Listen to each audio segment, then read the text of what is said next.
বাংলাদেশের পার্শ্ববর্তী এলাকা হিসেবে পশ্চিমবঙ্গ আমাদের জন্য অত্যন্ত গুরুত্বপূর্ণ। সেই নির্বাচন তাদের অভ্যন্তরীণ বিষয়, কিন্তু নির্বাচন নিয়ে আমরা এই জন্য কোনো কথা বলতে চাই না। কিন্তু আমরা দেখেছি নির্বাচনের আগে কয়েক লাখ ভোটারের নাগরিকত্ব কেড়ে নেওয়া হয়েছে, তাদেরকে ভোটদান থেকে বিরত রাখা হয়েছিল। তাদের অধিকাংশ ছিল মুসলমান এবং মতুয়া সম্প্রদায়ের।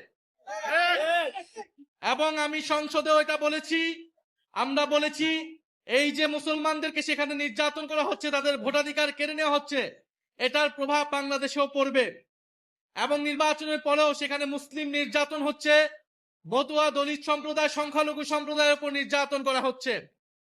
আমরা একটা কথা সুস্পষ্টভাবে বলতে চাই, আপনাদের উদ্দেশ্যে বলতে চাই, পশ্চিমবঙ্গের এই নির্বাচনের ফলাফলের পরে বাংলাদেশের দায়িত্ব অনেক বেড়ে গিয়েছে।